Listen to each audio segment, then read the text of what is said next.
전쟁과 국제정치 3강 시작하도록 하겠습니다. 오늘 그 강의 주제는 전쟁 연구뿐만 아니라 모든 그 학문을 연구할 때 그 상식과 진리가 충돌하는 경우가 있습니다.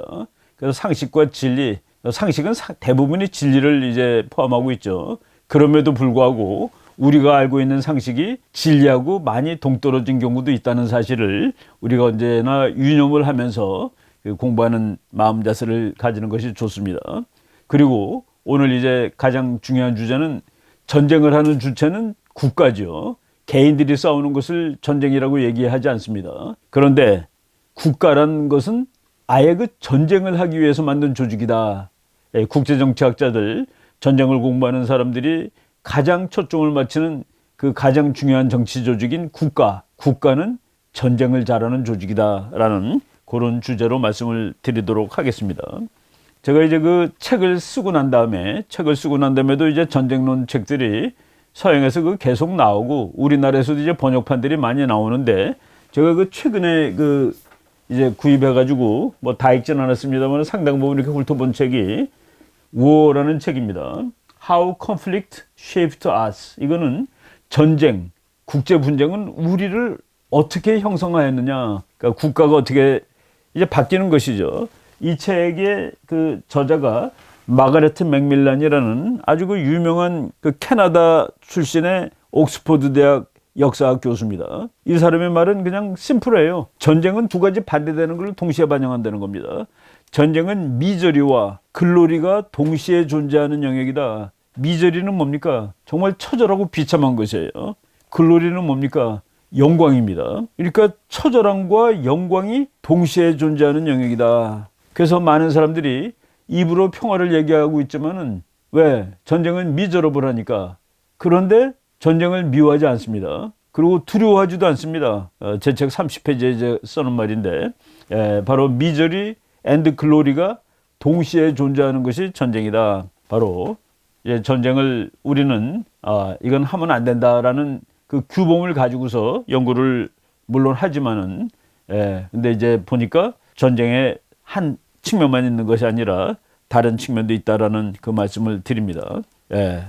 이제 이 책을 아주 또 유명한 사람이 서평을 했어요. 맥메스터 장군이라고 미국 육군 중장 출신이고 트럼프 대통령의 국가안보 보좌관도 했던 사람입니다. 그 사람 그 서평이 뭐 제가 그 책 보니까 잠깐 나와서 이제 소개를 하겠습니다. 근데 그거 하기 전에 출판사 서평인데 평화가 오히려 비정상이란 말인가? Is peace an aberration? 전쟁이 항상 있는 일이고 오랫동안 평화가 지속되면 오히려 사람들이 이상해합니다. 이게 평화가 너무 오래가네 하고서.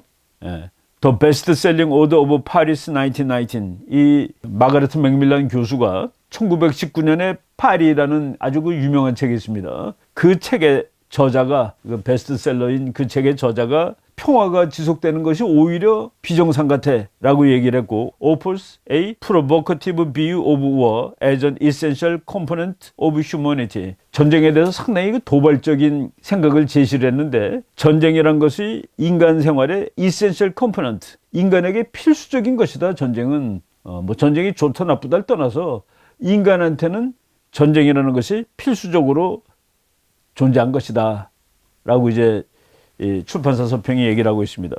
맥메스터 장군은 그러죠. 맥밀란 교수가 또 기념비적인 책을 집필했다. 우리는 그 어느 때보다 전쟁에 대해서 생각하지 않으면 안 된다는 그녀의 주장은 옳은 주장이다 라는 식으로 얘기를 했습니다. 전쟁은 우리 인간의 역사의 essential component, 반드시 우리 인간 역사에 그냥 무조건 있는 거예요. 본질적인 구성 요인이다라는 참 이 말을 우리가 이제 무시할 수가 없습니다.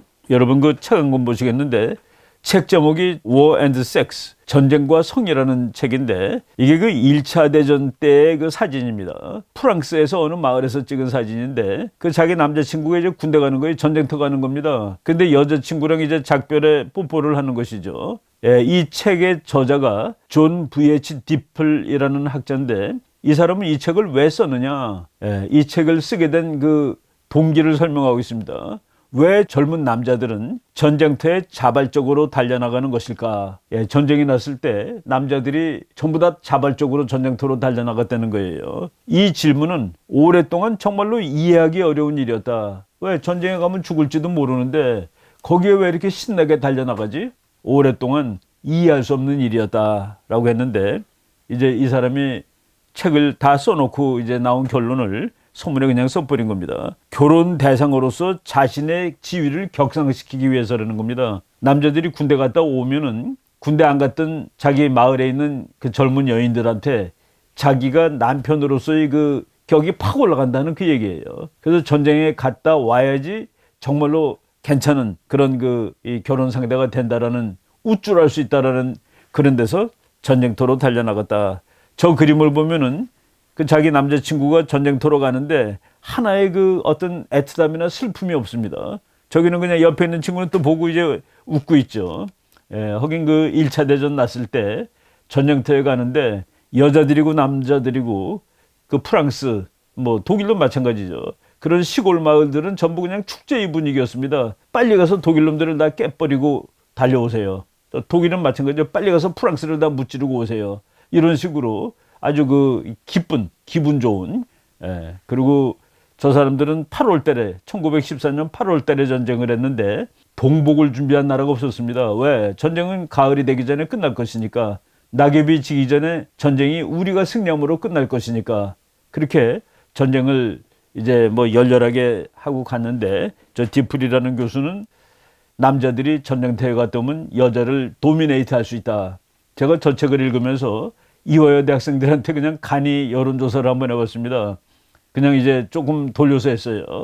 너희들이 모든 조건이 같다면은 이 두 사람 중에서 누구를 신랑감으로 택할 것이야. 1.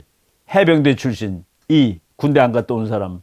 그랬더니만은 학생들이 압도적으로 해병대 출신, 예, 우리나라는 해병대가 또 제일 남자 같은 그런 느낌을 주는 군대죠. 그래서 내가 이거가 우리나라에도 통하나 보다라는 그런 생각을 했던 적이 있었습니다.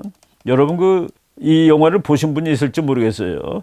레전드 오브 더 폴. 이거 한국말로는 가을의 전설이라고 번역이 돼 있었는데 그 번역이 잘 못된 겁니다. 몰락의 전설이라고 이렇게 써야 맞는데, 예, 여기 뭐 유명한 배우들 많이 나오죠. 이 몬태나에 있는 그 예비역 대령이 사는 집인데 거기에 그 아들이 3명 있습니다. 아들이 3명 있는데 그 막내 아들이 여자친구 결혼할 사람을 데리고 온 거예요. 그런데 그 막내 아들이 왜 미국은 전쟁도 안 가고 이러고 있냐.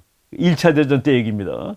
그러면서 그 1차 대전에 참여해서 독일군을 다 격파시키겠다고 캐나다군에 입대를 합니다. 그 막내 아들이. 그러니까 그 형이 그 브래드 피트죠.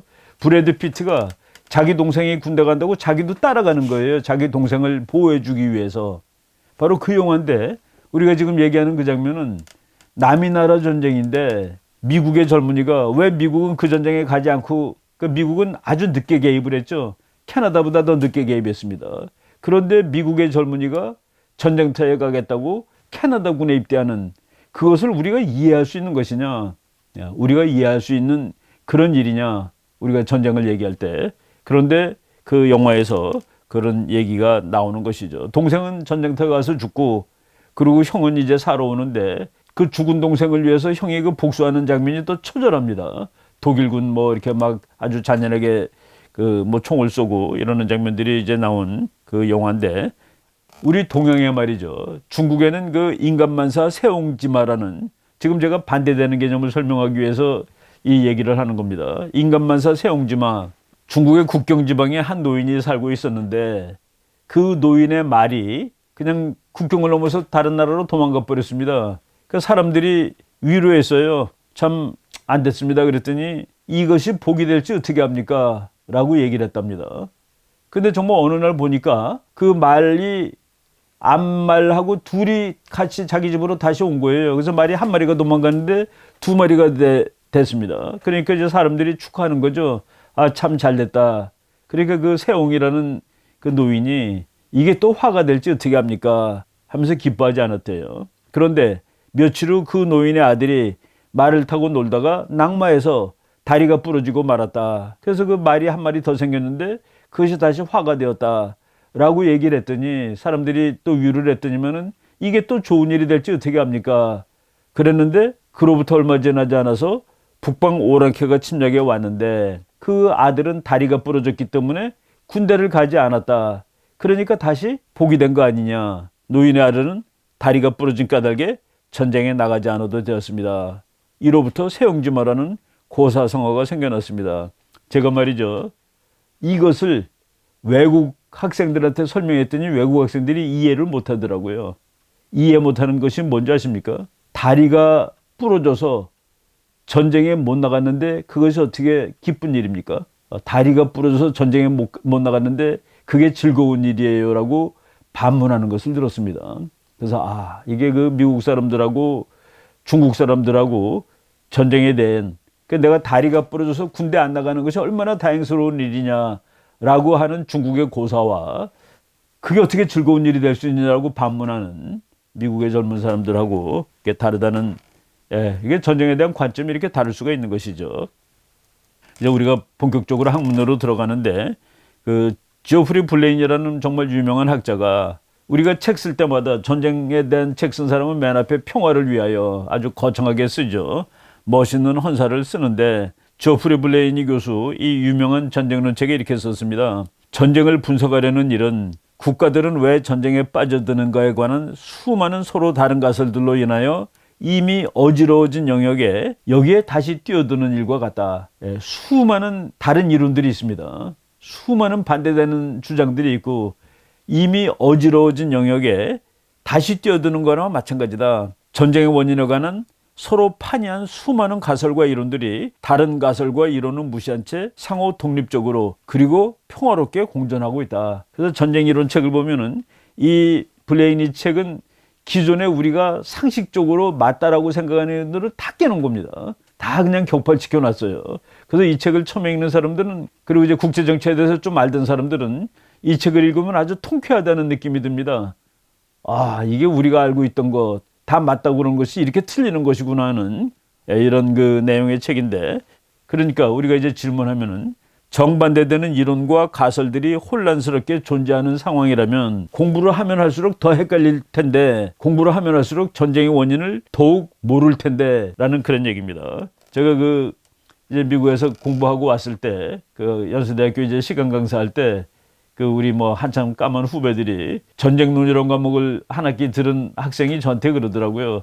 선배님이 전쟁을 공부해서 박사 받았다고 그러는데 자기가 지난 학기에 전쟁론을 들었는데 전쟁이 왜 나는지 하나도 모르겠어요 라고 얘기를 하더라고요. 그래서 서로 이론이 반대되는 거가 많으니까 하나도 모르는 거야 라고 이제 제가 대꾸를 해준 적이 있었는데 세력균형 이론, 예를 들어서 국제정치에서 유명한 이론이죠. 세력균형 이론은 국가들이 힘이 비슷하면 평화가 온다라고 가리킵니다. 그런데 파워 트랜지션 티어리라는 게 있습니다. 그 파워 트랜지션 티어리는 국가들이 힘이 비슷하면 전쟁이 난다라고 가리킵니다. 그래서 뭐가 맞는지 모르겠다라고 대학교 3학년 학생이 투정을 부리는 것은 우리 블레이니 교수의 그 책 서문을 보면은 능히 그럴 수 있다가 되는 것이죠. 그런데 이 전쟁 연구가 목표가 많기 때문에 그렇습니다. 전쟁 연구는 어떻게 하면 다른 나라와 싸워 이길 수 있는가도 많이 연구를 해요. 그리고 그런 연구가 더 많아요.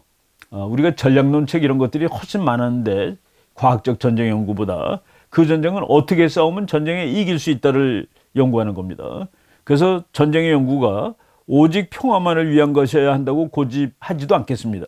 우리가 지난번에 전쟁을 공부하는 사람들이 읽는 책 제일 먼저 소개한 책이 손자병법이죠.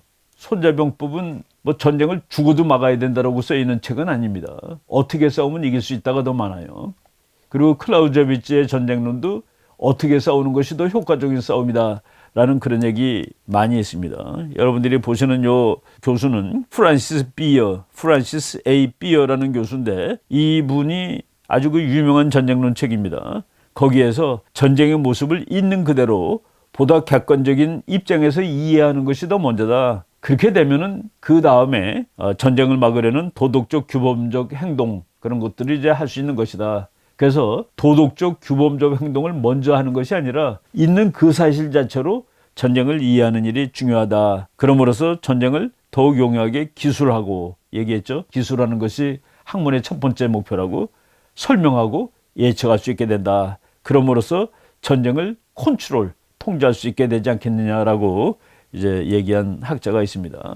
제가 그 앞부분을 상식과 학문이라고 얘기했는데 우리가 그 상식만 가지고서 이제 안 되는 거가 있습니다. 제가 학생들한테 그 전쟁론, 국제분쟁론 가르치면서 나폴레옹의 군대하고 알렉산더의 군대는 누가 더 행군 속도가 빨랐겠니? 라고 질문하면은 100% 당연히 나폴레옹이 빠르죠 라고 대답을 합니다. 나폴레옹의 군대는 1800년대의 군대고 그리고 알렉산더의 군대는 기원전 300수십 년의 군대니까 그러니까 2200년 간격이 있는 겁니다. 그러니까 나폴레옹이 2200년이나 더 현대 사람인데 당연히 더 빠르지 않았겠어요. 근데 이제 그게 틀리는 말입니다. 행군 속도가 역사적 기록으로 봤을 때 나폴레옹 군대보다 알렉산더 군대가 더 빠릅니다. 왜? 나폴레옹도 찝차가 없었습니다. 나폴레옹 군대도 기차 타고 가지 않았습니다. 나폴레옹 군대도 말 타고 가고 걸어갔습니다. 알렉산더도 말 타고 가고 걸어갔으니까 그러니까 당연히 나폴레옹이 빠르죠라고 얘기하는 것은 그냥 우리가 보통 때 알고 있던 그 상식에 의한 답이다. 진리는 아니다는 계획입니다. 제가 그 전쟁의 기원이라는 책을 여러분한테 소개를 했었죠. 그 책에 나오는 이야기인데 워털루 전투가 1815년 전투입니다. 워털루 전투 당시에 나폴레옹이 가지고 있던 군대가 7만 2천 명이었습니다. 근데 알렉산더가 인도로 원정을 갈 때 카이버 관문을 통과할 때 거기서 그 하이다스 패스라는 아주 대전투를 벌였는데 그때 알렉산더가 가지고 있던 군대가 7만 5천 명입니다. 그러니까 알렉산더 군대가 워털루에서의 나폴레옹 군대보다 더 많았어요. 그래서 그 아더 페릴 교수가 알렉산더의 7만 5천 명하고 나폴레옹의 7만 2천 명을 이렇게 세워놓고서 둘이 전쟁하면 누가 이기냐를 한번 자기가 분석을 해봤는데 아더 페릴 교수의 결론은 알렉산더가 이긴다로 나왔습니다. 어떻게 그럴 수가 있을까? 바로 그거에 대해서 잠깐 얘기를 해보겠습니다. 물론 이제 여기에 조건이 하나 있어요. 그 아더 페릴 교수의 조건은 알렉산더의 코끼리 부대가 나폴레옹의 대포 소리에 놀라지 않는다. 대포 소리 들으면 코끼리가 막 놀라겠죠. 그것만 빼고서 계산을 해볼 때 나폴레옹이 군대를 알렉산더 군대가 이길 수 있다라고 이제 얘기한 겁니다. 여러분 그림 보세요. 나폴레옹 포입니다, 저게. 그리고 알렉산더가 가지고 있는 돌팔매, 이걸 이제 투석기라고 그러죠. 캐터폴트. 돌이 쐈는데 나폴레옹이 대포와 비교할 때 사정거리 또는 파괴력이라는 측면에서 대등한 위력을 가지고 있었다. 그러니까 나폴레옹 포하고 저쪽 그 투석기하고 투석기가 그 돌 날아가면은 휙 날아가가지고 성벽을 쾅쾅 깨죠. 성벽이 그냥 한 귀퉁이가 무너지고 그러는데 둘이 성능이 차이가 나지 않았다라고 얘기를 하고 있는 겁니다. 1815년 당시 나폴레옹이나 웰링턴은 그러니까 워털루 전투입니다. 자신의 병력을 알렉산더의 군대보다 더 빨리 더 멀리 보낼 수 있는 능력을 가지고 있지 못했다. 나폴레옹은 군대는 배로서 행군한다. 배가 불러야지 행군한다라는 진리를 알고 있었지만은 그 나폴레옹이 그래서 그 통조림을 맨 처음에 발명한 거가 나폴레옹입니다. 우리가 요새도 그 통조림을 먹는데 나폴레옹 전쟁할 때 처음으로 통조림이 나온 거예요. 그렇지만은 병참 체제, 그러니까 군인이 갈 때 가서 먹이고 입히고 뭐 이러는 것을 병참이라고 그러는데 로지스티컬 시스템인데 그 병참 체제는 나폴레옹 군보다 알렉산더 군이 더 좋았다라고 지금 되어 있습니다. 나폴레옹 군은 뭐가 문제냐면은 먹을 것을 짊어지고 전쟁하러 가는 것이 아니라 저기 가면 먹을 것이 있다라고 그래가지고 그래서 가서 점령을 한 다음에 거기서 약탈을 하는 거예요. 근데 그거를 러시아가 알고서 나폴레옹 군이 침략이 올 때 쌀이고 뭐고 집을 다 태워버리고 그냥 도망을 갔습니다. 그러니까 겨우 점령을 했는데 보니까 먹을 거가 없는. 그래서 나폴레옹이 참 대패를 당하고 그랬는데 거기에 비해서 알렉산더 군은 병참 체제가 더 훌륭했다. 그리고 나폴레옹 군이 가지고 있던 총, 그리고 알렉산더가 가지고 있던 활, 돌판매를 보겠습니다. 보병총을 그 나폴레옹 군이 가지고 있었는데 알렉산더 대왕은 궁수와 돌팔매를 가지고 있었다. 알렉산더의 활과 돌팔매의 침투력, 페네트레이팅 파워, 그러니까 이제 몸을 뚫고 들어가는 그 힘입니다. 나폴레옹의 군대가 보유했던 구식 보병총보다 약했을지 모르지만은 같은 시간 동안에 더 여러 발을 발사할 수 있었다. 구식 보병총을 이제 옛날 총을 이렇게 막 이렇게 갖고 장전하죠. 그거 장전하는 데는 20초나 걸렸다. 그리고 유효 사거리, 그러니까 사람이 맞으면 죽는 거리를 유효 사거리라고 합니다. 유효 사정거리도 총보다 돌멩이가 더 멀었다는 얘기입니다. 그러니까 100m 앞에서 총을 쏘면은 상대방이 안 죽어요. 거기까지 안 나가니까. 근데 돌팔매는 100m도 나가서 상대방을 맞춰가지고 죽일 수 있다는 얘기입니다. 존 키간이라는 아주 유명한 전쟁학자가 있는데 나폴레옹의 사격수레관에 말한 바처럼 구식 보병총을 가진 병사들은 50야드, 약 45m 이내에 표적도 제대로 맞추지 못하는 경우가 허다하였다. 45m밖에 있는 사람을 못 죽입니다. 그런데 뭐 우리 다윗이 들고 이제 한 이 돌팔매, 이거는 뭐 훨씬 더 멀리 가고 훨씬 더 살상력이 높았고, 그리고 우리가 생각하는 것보다 그렇게 그 명중률이 좋았다라고 얘기를 합니다. 그래서 나폴레옹의 군대의 소총하고 알렉산더 군대의 활이나 돌팔매가 실력상으로 비슷하였다는 얘기입니다. 서로 맞았을 때는 총이 더 셀지 모르지만은 활하고 돌팔매는 분당 발사할 수 있는 그 속도가 훨씬 더 빨랐다, 이런 얘기죠. 그래서 그 무려 2000 몇백 년의 차이가 있지만은 기원전 4세기의 군사력하고 나폴레옹의 19세기의 군사력하고 전쟁했을 때 오히려 알렉산더 군대가 이길 수도 있었다라는, 그래서 그 알렉산더 이후부터 나폴레옹 무력까지 전쟁에는 별로 발달이 없었다. 무기가 발달하지 않았다는 그 얘기입니다. 그 이후에 무기는 급격하게 발달하게 되었다라는 그런 사실을 우리가 이제 알고 있으면 좋죠. 우리가 그 국제정치 얘기하면서 아주 많이 인용했던 건데, 그래서 그 인간들이 핵폭탄도 만들었고, 핵폭탄 얼마나 그 정교한 무기 체계입니까? 그리고 미사일 만들고 이런 거 다 만들었는데 왜 이거 쓰는 방법을 모르느냐라고 아인슈타인의 친구가 아인슈타인 박사한테 물어보니까 그거는 정치학이 물리학보다 더 어렵기 때문이지라고 이렇게 아주 간단하게 대답을 했습니다. 친구요, 그것은 쉬운 질문이네. 왜냐하면 정치학이 물리학보다 더 어렵기 때문이지라고 이렇게 얘기한 것을 제가 이제 다른 국제정치학 책에서 이제 읽다가 발견했습니다. 여기까지가 이제 우리가 그 전쟁에 대해서 뭐 참 그 여러 가지 뭐라고 그럴까요? 그러니까 우리가 그 평소에 아는 거라고 생각하면서도 그렇지 않은 그런 얘기인데, 이제 우리가 지금 국가라는 데서 살고 있습니다. 국가. 인간이 이룩한 가장 강력하고 정교한 정치 조직이 국가예요. 오늘날 뭐 대한민국을 민족국가 또는 국민국가, 네이션 스테이트라고 얘기합니다. 근데 이 네이션 스테이트는 정말 전쟁을 자주 해요. 국민국가들이 끊임없이 전쟁에 빠져드는 원인은 무엇일까? 미국이라는 나라는 미국이 1990년에 지구에서 제일 강한 나라가 되었는데, 그러고 나서 미국이 전쟁을 7개를 시작을 했습니다. 1990년서부터 2020년까지 30년 동안에 미국이 시작한 전쟁, 물론 이제 뭐 중동에 있는 테러리스트들이 공격을 해서 미국은 전쟁으로 맞선 거 뭐 그런 경우 낮춰서 7개를 이제 미국이 전쟁을 했다라고 얘기합니다. 그런데 오늘날에는 꼭 국가만이 전쟁을 하진 않아요. 국가 이외에 다른 조직들이 전쟁을 하는데, 테러리스트는 국가도 아님에도 불구하고 큰 전쟁을 할 수가 있습니다. 미국의 9.11을 공격한 것은 테러리스트들인데 그들이 그 정도의 공격까지도 할 수 있는 세상이 되었다. 그래서 오로지 국가만이 전쟁을 하는 것은 물론 아닙니다. 그럼에도 불구하고 이제 우리가 그 국제정치에서 전쟁하는 주체가 국가인데, 오늘은 그 국가에 대해서 잠깐 뭐 기본을 알아보도록 하겠습니다. 국제정치는 말 그대로 국가와 국가 간의 정치입니다. International 또는 Politics Among Nations, 아주 유명한 책의 제목이죠. 국가 사이의 정치. 그런데 왜 이렇게 전쟁이 많을까?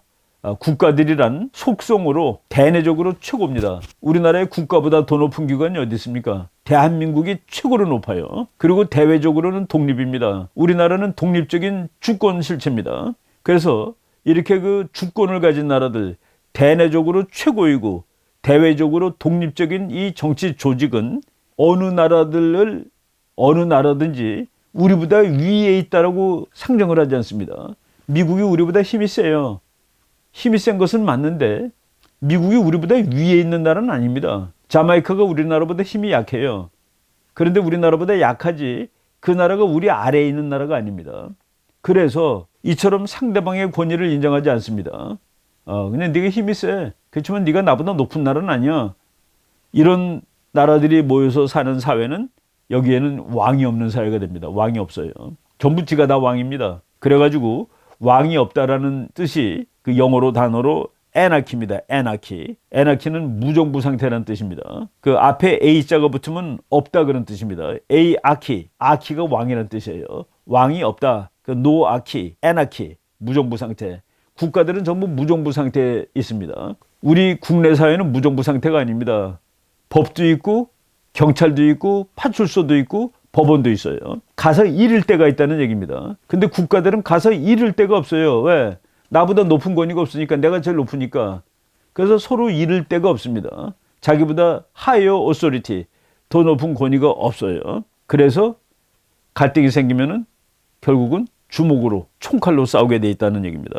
왕이 하나 있는 경우를 모노아키라고 그럽니다. 모노아키는 우리가 모나키, 군주국가를 영어로 모나키라고 그러죠. 그리고 왕이 여러 개 있는 것은 폴리, 폴리가 여러 그런 뜻입니다. 폴리아키, 폴리아키는 다두 정치입니다. 다두, 머리가 많아요. 그리고 그래서 그것을 다른 말로는 민주주의라고도 얘기를 합니다. 올리가키는 그 귀족 정치, 그러니까 머리가 소수가 있어요. 소수. 그런데 애나키, 왕이 없는, 그러니까 전부 다 왕인, 어떻게 보면은. 그래서 국제 정치는 무정부 상태고, 무정부 상태에서 국가들은 전부 독립주권인데 그들은 남의 권위를 인정하지 않고, 그래서 갈등이 생기면은 결국은 싸워야 된다. 그런데 국제 정치는 그런데 국내 정치에도 무정부 상태가 있었습니다. 여러분들 제가 인터넷 찾다 보니까 오케 목장의 결투라는 그 영화의 한 장면인데, 서부에 사는 일입니다. 서부에. 저 때는 법이 있습니까? 꼰총이 법이지. 바로 질서가, 아직 정말 제대로 된 법 질서가 그 사회를 지배하지 못하고 있을 때, 그때 모든 사람들은 자기의 생명과 안전을 자기 총으로 지키는 것입니다. 서부 사회가 그랬는데 오늘날 국제 정치가 과거 미국의 서부 수준만큼 발전해 있습니다. 저쪽 우리 서부 영화에서 생명이 우습죠. 그런데 오늘날 국제 정치가 과거 서부 수준 정도까지 발전해 있습니다. 그러다 보니까 국제 정치에서 갈등이 나면은 이 갈등이 평화적으로 법에 가서 이렇게 해결되기보다도 그냥 전쟁으로 가는 것이죠. 그래서 전쟁이 참 너무나도 많이 일어나는데, 이것도 제가 국제정치 강의에서 정말 자주 소개했던 그 타니샤 파젤이라는 교수가 그 사실을 증명을 해냈습니다. 타니샤 파젤이라는 지금 미네소타 대학 교수인데, 이 사람이 1816년, 그러니까 나폴레옹 전쟁 끝난 후죠. 그때부터 이제 우리가 그 현대 국제 정치가 시작됐다고 봅니다. 1816년부터 2000년까지 그 184년 동안에 지구에서 존재했던 나라들을 다 찾아봤습니다. 그랬더니만 207개 나라가 있었어요. 근데 207개 나라가 있었는데 서기 2000년에 보니까 그 중에서 66나라가 없어졌습니다. 죽었어요. 그래서 그 207분의 66, 그러니까 3분의 1 또는 32%, 꼭 3분의 1이 요 184년이라는 짧은 세월 동안에 없어졌는데, 이 파잘 교수는 없어진 나라 66개국이 무슨 이유 때문에 없어졌는지를 연구를 했습니다. 그래서 그 책 제목이 국가의 죽음인데, 이 파잘 교수가 발견한 사실은 66개 나라 중에서 4분의 3, 75%에 해당되는 50나라가 옆에 있는 나라에 의해서 폭력적으로 죽음을 당하였다. 옆에 있는 나라가 죽였답니다. 그래서 타니샤 파젤 교수는 국제정치에 전쟁이 얼마나 쉽게 일어나는 일이며 국가들은 살기 위해서 정말 죽을 노력을 다해야 된다라는 그런 이제 결론을 내린 것이죠. 그래서 국가안보 또 이제 전쟁 연구, 이런 것들은 대단히 중요한데, 그게 바로 국가의 목표는 살아남는 것이 될 수밖에 없는 그런 무정부 상태에서 살기 때문에 그렇다라고 이제 타니샤 파젤 교수가 쓰고 있습니다. 한국도 이 책에 보면 죽은 나라 목록이 쭉 나오는데, 이 타니샤 파젤 교수가 1905년 코리아 재팬에게 폭력적으로 죽었다라고 이렇게 기술을 해놨더라고요. 저는 타니샤 파젤 교수의 의견에 동의를 합니다. 그때 일본은 아마 그럴 거예요. 우리가 언제 죽였니? 한국이 그냥 항복한 것이지 전쟁도 안 했잖아. 그러니까 이건 평화적으로 없어진 거라고 분류를 해야 돼 라고 아마 일본 학자들은 주장할지 모르겠는데, 저는 타니샤 파젤 교수의 이 견해에 의문을 제기하지 않겠습니다. 저 책은 스테이트 데스라는 책은 그 해에 최우수 도서로 이제 상도 받은 그런 책이 됐더라고요. 이제 국가들이 이렇게 전쟁을 잘하기 때문에, 전쟁을 자주 하기 때문에 오늘날의 모든 국가들은 정말 전쟁을 잘하는 조직으로 발전을 했습니다. 예. 여러분, 우리나라에 정치 조직이 많아요. 대한민국이라는 조직이 있고, 서울특별시 뭐 이렇게 하고 조직이 많은데, 경기도 뭐 이런 것들이 다 조직이죠. 정치적인 조직입니다. 그런데 이 중에서 전쟁하는 조직은 오로지 대한민국이라는 조직 하나뿐입니다. 미국에도 캘리포니아주도 있고 뉴욕주도 있고 텍사스주도 있는데, 전쟁을 할 수 있는 정치 조직은 오로지 USA라는 미국 연방정부 그거 하나입니다. 바로 국가는 다른 모든 조직하고 하나 차이점이 있는데 전쟁을 하는 조직이다. 그래서 그 조직만이 물리적 강제력, 군사력, 경찰력, 바로 그것을 합법적으로 정통하게 보유할 수가 있다라고 얘기를 하는 겁니다. 그래서 아무리 인구가 1200만이라도 경기도 도지사는 전쟁할 일이 없습니다. 아무리 서울시장이 뭐 1000만 명을 이끄는 지도자라도 전쟁이라는 그 항목은 도지사나 시장의 일 중에 포함이 안 됩니다. 그런데 대통령은 자기 나라가 아무리 꼬마 나라라도 대통령의 역할 중에 하나는 전쟁을 치르는 일입니다. 그래서 이제 모든 대통령을 총사령관이라고 얘기를 하죠. 국제정치는 전쟁이 빈발하기 때문에 국가는 전부 전쟁에 대비하고, 전쟁에 잘 대비한 나라들이 지금 지구에 한 200수십 개가 살아있는 겁니다. 전쟁에 대비하지 못한 나라들은 다 없어지고 지금 없는 거죠, 지구에. 그 나라들은 이제 전쟁을 잘한 나라들은 강대국으로 커졌습니다. 그리고 우리가 전쟁 연구할 때 강대국, 약소국 이런 거 얘기하는데, 강대국은 힘이 센 나라 플러스 싸움을 잘하는 나라라는 뜻입니다. 힘이 센 거는 황소도 힘이 세요. 코끼리도 힘이 셉니다. 그런데 강대국은 늑대 같은 나라를 강대국이라고 한다. 힘도 세지만 싸움을 잘하는 나라. 그 싸움을 잘한다는 속성이 더 중요합니다. 그래서 사자, 늑대 이런 나라가 강대국을 상징한 것이다. 그리고 오늘날 현대국가의 가장 중요한 기능은 징병과 조사입니다. 나이가 딱 20살 되면은 군대에 데리고 가는 거예요. 그리고 국민들한테 세금을 걷어서 그 군사력을 양성할 수 있고, 그래서 현대국가의 가장 중요한 기능은 징병과 조세의 기능인데, 그것이 바로 전쟁을 잘하기 위한 필수적인 기능이다 라고 이제 말씀을 드리겠습니다. 강대국은 전쟁을 잘하는 나라라고 말해도 될 정도예요. 어떤 나라가 전쟁을 하느냐? 강대국이 전쟁을 하지. 그런 맞습니다. 강대국이 전쟁하는 거야. 우리나라도 옛날에 강대국인 적이 있었습니다. 고구려. 얼마나 전쟁을 잘하는 나라입니까? 우리가 이제 항상 그 고구려에 대해서 어떤 그 향수를 가지고 있는데, 그거는 어느 나라는 다 마찬가지예요. 그 강한 선조국가, 이거에 대해서 향수를 가지고 있는 것이죠.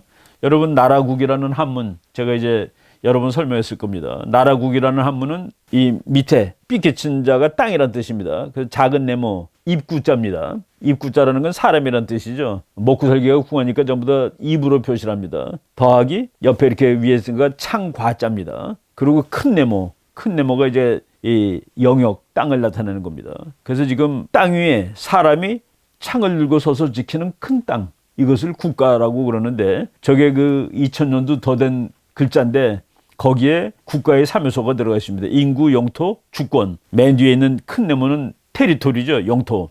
그리고 그 옆에 있는 창과자입니다. 주권이죠. 그리고 네모, 입이란 뜻이죠, 사람. 지금도 그 말이, 너희 나라는 사람이 입이 몇 개야?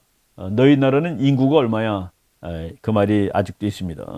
우리가 이제 지난 시간에 전쟁은 역설이라고 그랬는데, 무라는 글자가 있습니다. 군인들을 무인이라고 그러죠. 무인은 중지한다는 지자에다가 창을 얹혀놓은 겁니다. 창 쓰는 일을 중지하기 위해서 존재하는 사람들을 무인이라고 얘기를 하죠. 대한민국 이제 정상적인 국제정치의 나라라면은 우리도 이제 전쟁에 대비하고 전쟁을 궁극적으로 할 수 있는 나라여야지 그것이 이제 정상적인 나라라는 그런 우리가 해설을 할 수가 있는 겁니다. 우리 한때 강대국이었죠.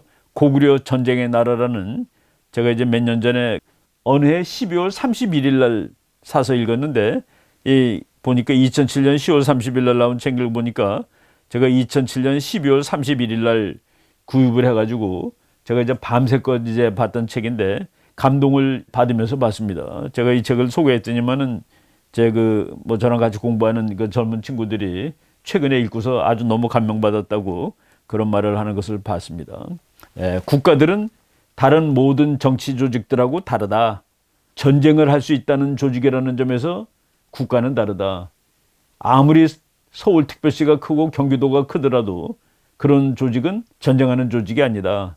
국가만이 전쟁을 한다. 그래서 우리가 그 나라를 상징하는 것은 군대로 이제 그림을 그리죠.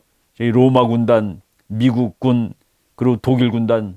저것이 바로 독일, 미국, 이제 로마를 상징하는 그 국가를 상징하는 것을 이제 군인으로 표시하는데 바로 전쟁은 국가가 하는 것이고 국가는 전쟁을 잘하기 위한 조직으로 오늘날까지 발전하였다. 정치 조직 중에서 정말로 전쟁을 하는 조직은 국가라는 조직 외에는 현재는 없다라는 그 말씀까지 이제 한번 강조를 하겠습니다. 러시아가 말이죠. 매년 하던 것이 이제 5월달 메이데이 때 그냥 크렘린 광장에서 정말 군사력을 보여주고 뭐 이러는 그 퍼레이드를 했는데 러시아가 1990년 망하면서 그것을 한동안 못했습니다. 그러니까 러시아가 너무나도 그게 애통한 거예요. 그러다가 러시아가 2008년 무렵에 석유와 천연가스 수출로 돈을 많이 벌었습니다. 돈을 만들어 갖고 러시아가 회복되는 기미가 보이자마자 첫 번째로 한 것이 바로 크렘린 궁전 앞에서 저렇게 군사 퍼레이드를 한 것인데, 보니까 그 러시아가 망했을 때 제가 한번 얼마 안 돼서 갔었을 때 그 러시아 해군 병사들을 보니까 정말 꾀죄죄하고 손에 그냥 그 기름때가 새까맣게 묻어있는 걸 봤습니다. 비누가 없대요. 이걸 닦을 비누도 없어가지고 그런 군인들이 그날 그 러시아 해군 옆에 그 파란색 입은 사람들이 러시아 해군 병사들인데 보니까 뭐 그 옷도 깨끗하게 입고, 그러니까 국가는 모름지기 전쟁하는 조직이라는 것을 저 그림에서도 우리가 볼 수가 있죠. 오늘 하여간 국가는 전쟁을 잘하기 위한 조직으로 발전하였다. 그리고 국제정치는 무정부 상태다.